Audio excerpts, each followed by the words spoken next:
लखनऊ बीरबल साहनी मार्ग स्थित श्री खाटू श्याम मंदिर में विश्व विख्यात भागवताचार्य किरीट भाई जी द्वारा साप्ताहिक श्रीमद् भागवत कथा 22 नवंबर से 28 नवंबर तक मध्याह्न 3 बजे से 7 बजे तक चलेगी।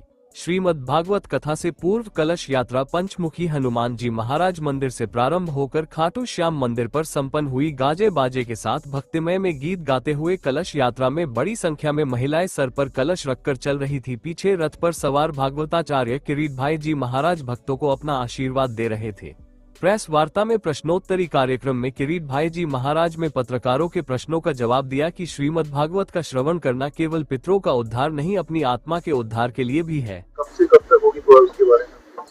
सर्वप्रथम तो आप पत्रकार बंधुओं को यहाँ स्वागत है, अभिनंदन है, और वो भी भगवान खाटू श्याम के प्रांगण उनके सानिध्य में बैठकर कुछ भगवत चर्चा करने का सुअवसर मिला है। अब ये कल से प्रारंभ होकर 28 तारीख तक 7 दिन के, वैसे तो श्रीमद् भागवत सप्ताह ही होती है, लेकिन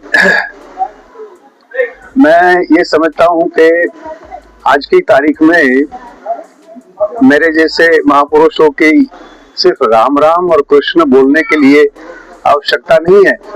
सब जानते हैं, सब बोल सकते हैं, लेकिन साथ साथ में जिस प्रकार से आज हमारा जीवन यापन जो जा रहा है, जिस दिशाओं में हमारी नई पीढ़ी जा रही है, उनको किस दिशा मिलनी चाहिए, क्या संस्कार मिलना चाहिए।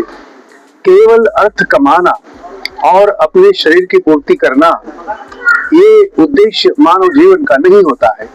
तो केवल एक आर्थिक दृष्टि से अपना उत्थान करना, साथ साथ में समाज में कैसे रहना, राष्ट्र में कैसे रहना, बाहर आज विदेश में जा रहे तो हमारी छवि, यानी कि व्यवहार और संस्कार जो शास्त्रों में बताया गया है, उसकी जरूर हम नौजवान भाइयों बहनों के लिए मार्गदर्शन देने की मैं अवश्य एक कोशिश करूंगा।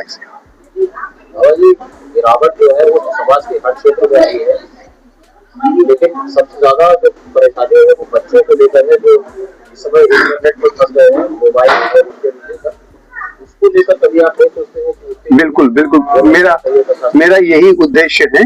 मैंने कहा ना, राम राम बोलने के लिए मेरी जरूरत नहीं है, लेकिन मेरा उद्देश्य यही है कि 7 दिनों में देखो, संस्कार पहले परिवार से मिलता था, मातृदेवो भव पितृदेवो भव।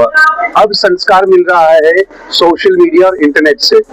तो जैसे संस्कार होगा वैसे स्वभाव होगा, जैसे स्वभाव होगा वैसा आचरण होगा, जैसे आचरण होगा वैसा आपका समाज, भारत देश नहीं विश्व होगा।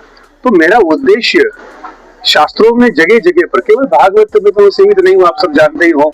मैं तो सारे के सारे जितने शास्त्रों को उसका दर्शन कर हम कोशिश करेंगे कि वो नव जीवन जो है, आने वाली पीढ़ी है, उसका जीवन कैसे समृद्ध के साथ सफल होना चाहिए, ये बताया गया है और मुझे इसी में जाना है।